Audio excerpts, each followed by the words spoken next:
Hey, happy Friday, January 29th, 2021. Let's chat. Hi, my name is Emily. I am a faithful follower of Christ, and I'm addicted to sugar, flour, and binging. My YouTube channel is all about, sorry, I got dry contacts, I guess. I don't know. Or maybe mascara in my eyeball. My YouTube channel is all about my journey following Christ and following the Bright Line Eating program. And I say life is a process. Let's process it together. So these videos are me processing quite a bit. I want to point out that I am using my knee as my tripod. You guys, this just doesn't get old. I've lost probably real close to 100 pounds. Look. Okay, I know I'm making it go sideways. Oh my gosh, look how I can just like curl up here. I was facing a different direction and the lighting wasn't great, so I turned this way, and oh, it feels so good to be able to do this. It just feels so cozy. I was kind of laughing the other night laying in bed thinking I can really lay in the fetal position now. You know, when I was 100 pounds heavier than I am now, the fetal position wasn't a very tight ball. I was just, we lose so much mobility, so much, what's the word? Flexibility, I don't know. But the ability to bend. And this just feels cozy. I will say I get real cold now and have to layer it up, but I'm thrilled. I'm thrilled to have to layer upon layer clothing that I can take off when I want to. Much easier than taking off the 100 pounds that God has allowed me to in these past 14 months. So anyways, I just want to point out how cozy and comfortable is this being in a body this size. I'm just thoroughly enjoying it. So I'm going to say 3 things on this video. I'm going to address 3 of you, actually. Just fun little things that I want to respond to, and I'm grateful to respond to. And they just, when you all get my wheels turning, then I want to share with you the answers to your questions, or just my response. Sometimes I respond to you guys below in the comments, but sometimes I want to respond publicly because I think it's just such good iron sharpening iron. Is that Proverbs 25:17? Iron sharpening iron. This is a great thing we've got going, because you all get me thinking, and then you tell me I get you thinking, and just lots of thinking going on. Not so much eating. Yay. Better think than eat once we've had our 3 meals. So let's just let our minds light up, thinking of new ideas and new ways to enjoy these lives we've been given. So my 3 things I want to address. So first of all, Coach Constance, I hope you hear this. YouTube does this funny thing. Some people call it a glitch, but where I'll get an email that I got a comment from someone, and then when I click on the video to respond, it's not there. And that's because YouTube is like vetting my emails or vetting my comments for me and not letting me see all of them. I don't know. Your comment was sweet and perfectly fine, but something in the algorithm, it's not letting me see it, which means I can't respond to it. So here's my response to you, Constance. I'm glad you enjoy my videos, and thank you for that link of that Bible. That's really neat. I did not know that there was like a 12-step a Bible about the 12 steps for like recovery. I did, I do know that there's a Celebrate Recovery Bible, so that's pretty neat too. But great. I'm tickled to see all the Bibles out there, and everybody can find the flavor or the style of the word that suits them. So lots of Bibles, lots of fun. I have lots of friends that have those ones that you can color as you go along. And anyways, so thank you, Constance, for your sweet comment, and I just cannot access it, so I could not respond to you.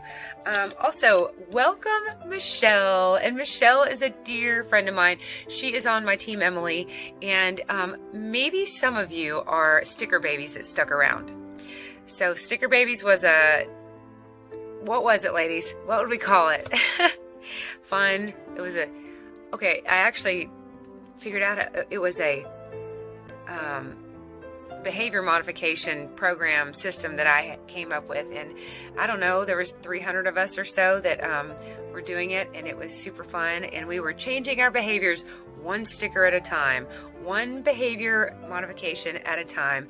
And we were celebrating all those itty bitty, we make thousands of decisions every day, and it takes thousands of decisions to see change and see progress. So we don't want to take any of them for granted and realize that they all add up to major change and transformation. So anyways, Michelle, girl, you guys, if any of you guys were sticker babies, Michelle is the one that coined the term sticker baby. She's my original sticker baby. She's my firstborn. And she always will be.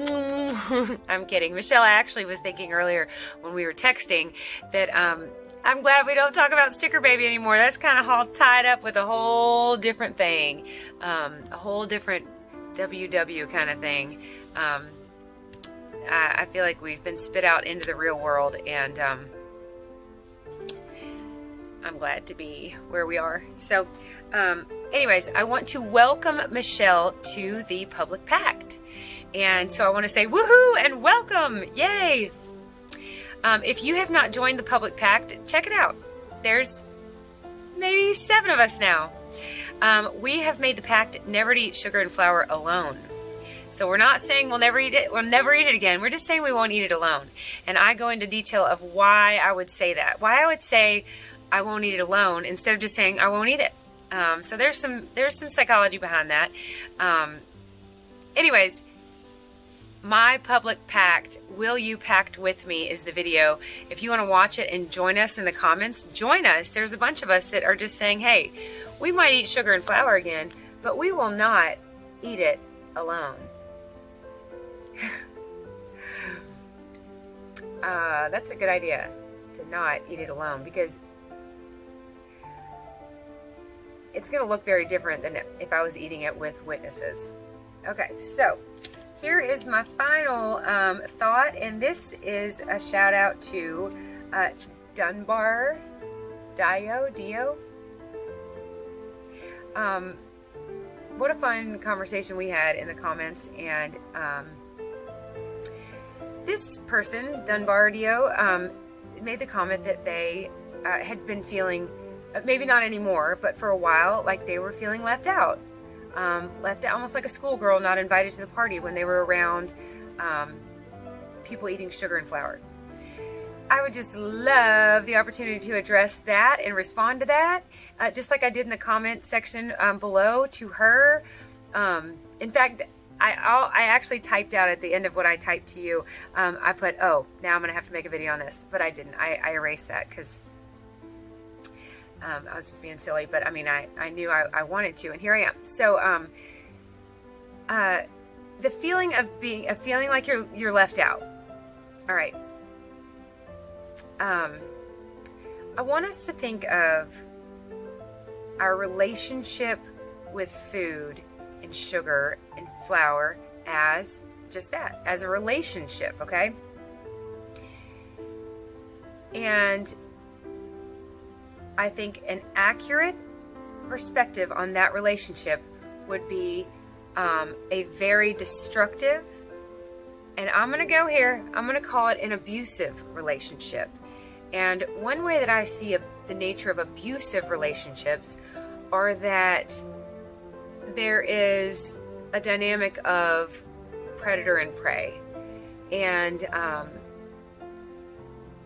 there becomes a vicious cycle of pain and then comfort, and then more pain and then more comfort. And it goes round and around and around. God taught me a very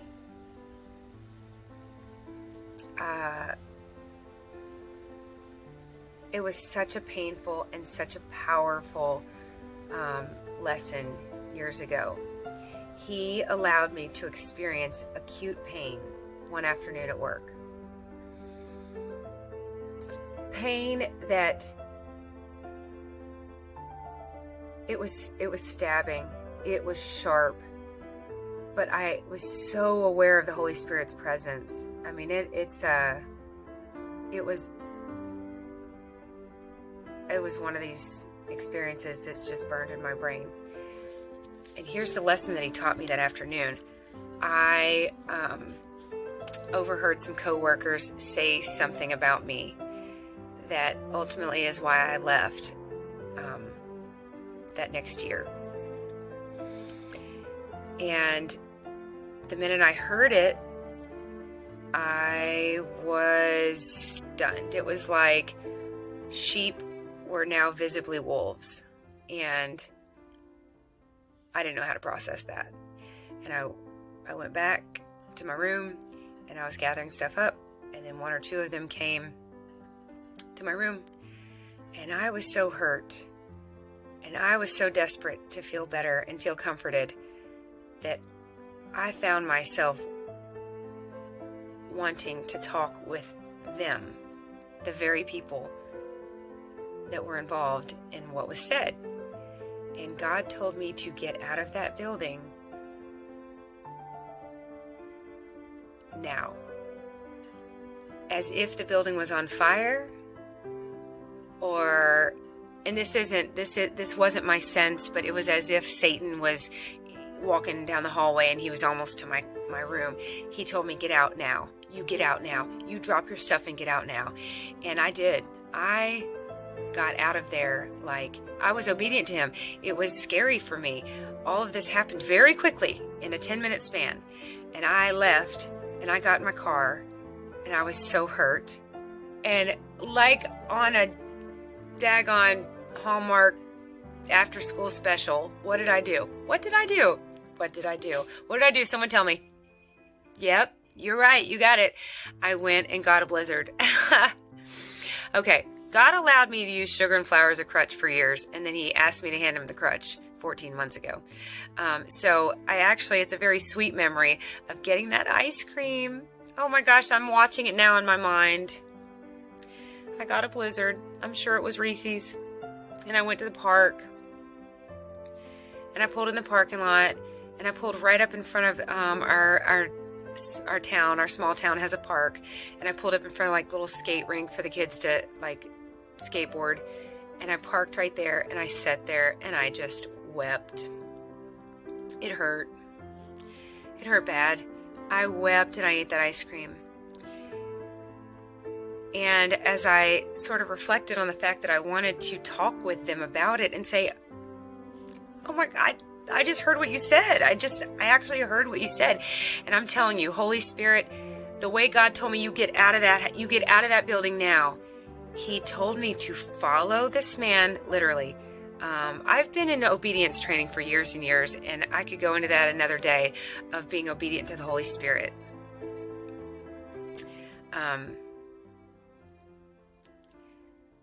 But I am, and I certainly aim to be. And while I was in that building, God told me to follow a man closely down the hall that had just been called to the front office. Bizarre, but I didn't question it because it was like unquestionable. I didn't question it because it was clear. Follow that man. And I did. He was like, get out of this room and follow him. And 2 steps behind him, I was close enough to him to hear what was said to him. And that was how God allowed me to experience that. Anyways, I sat there, and as I reflected on wanting to turn to them, God told me very clearly, do not turn to the source of your pain for comfort. Do not turn to the source of your pain for comfort.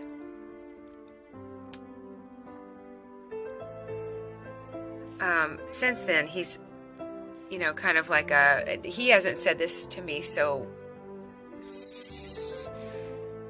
clearly, but from then I've also realized, and let's also don't turn to the source of our confusion for clarity, which is why I was glad to get off YouTube for 3 weeks. There's a little bit of confusion on YouTube, a little bit. So, anyways, just chaos and confusion. That's to be expected here on earth. So, anyways. Do not turn to the source of your pain for comfort. And that's the nature of a dysfunctional, abusive relationship.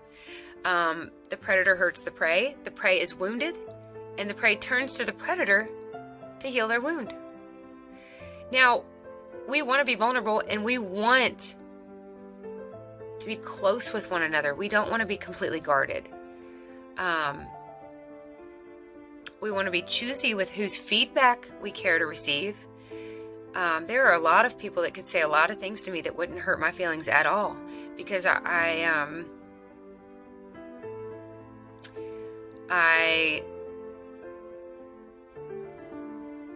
know whose feedback I want in my life. I know who knows me well enough, and I know who in my life is following him. So I trust that their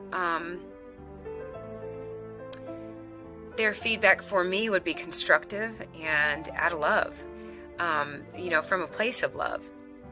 So we do want to be vulnerable around people, and we can give them the power to hurt our feelings. We can. But pain, God tells us, I believe it's Isaiah 66:9. Let me check. Do I bring to the moment of birth and not give delivery, says the Lord? Do I bring to the moment of birth and close up the womb, says God? Okay, I was right. It is Isaiah 66:9. God tells us there will not be pain without purpose. And the best illustration of that is childbirth. The pain brings new life. It's like the seedling that bustes. It just bustes through. I love it. I'm just the most eloquent speaker. The seedling bustes through. Okay. It busts through the earth. That's powerful, and that's that involves some strength and some power, and involves some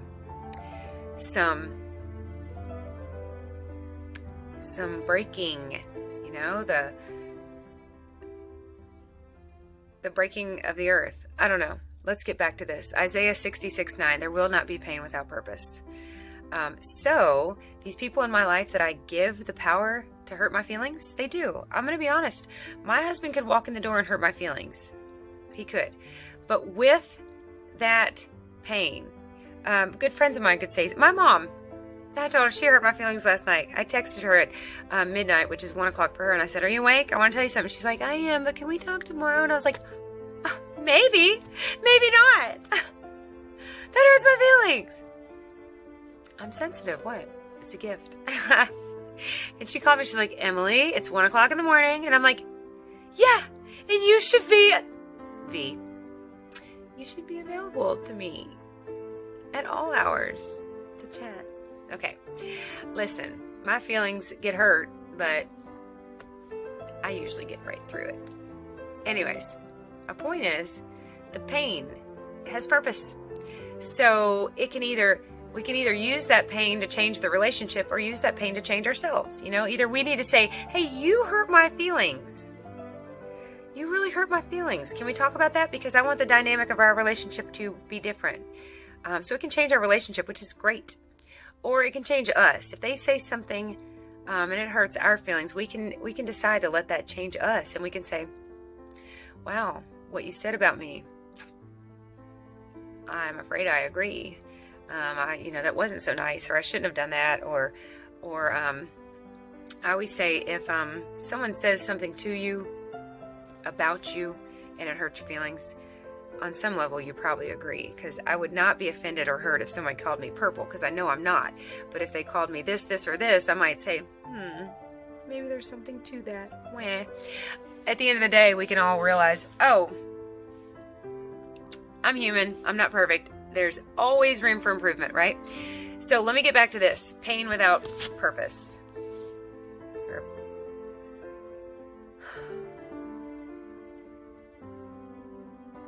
It's okay to have people in your life that have the power to hurt your feelings. But they do not have the power to heal you. If they do, it's through God, right? God is the great healer.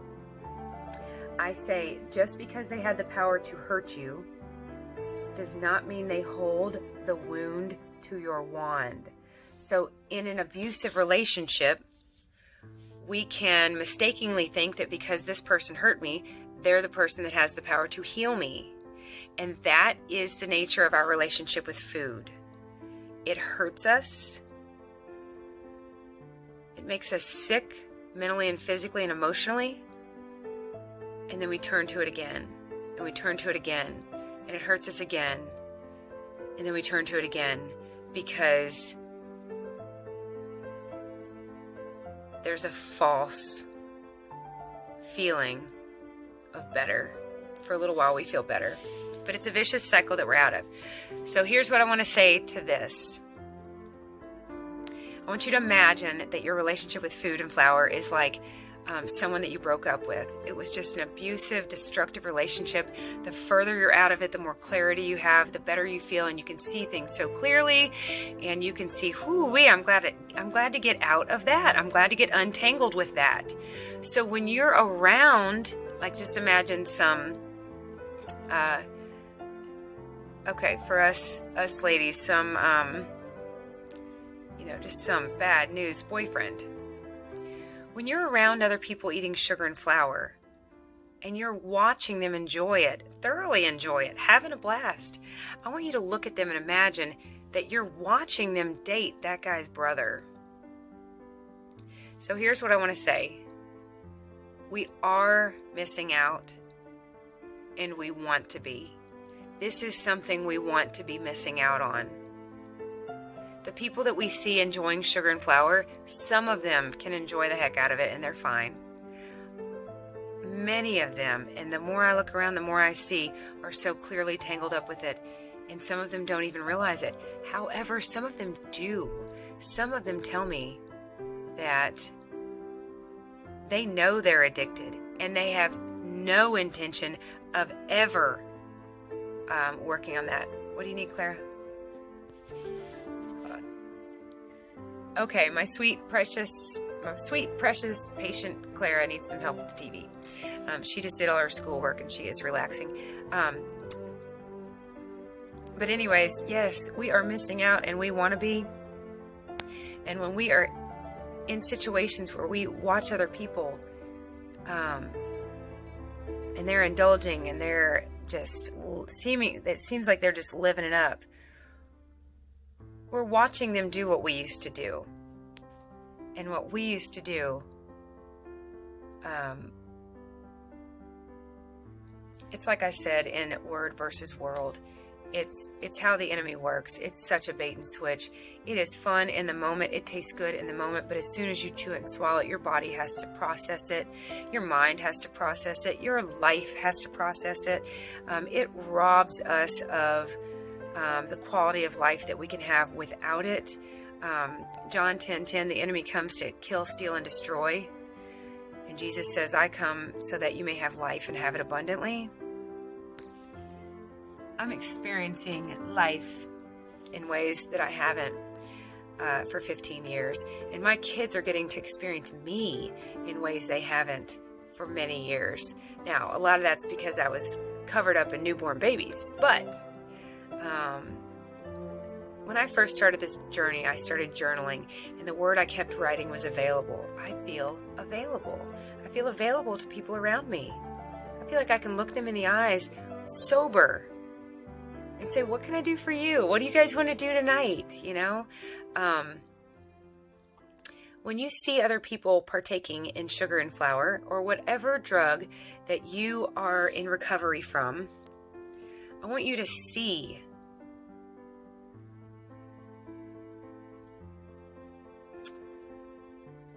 that you're missing out on something that you absolutely want to be missing out on. And continue to provide that example for people that might finally start to crack their mind open to the idea of life without that drug. And there is so much life, abundant life without our drug. Let me say that again. Without that drug. It's not ours.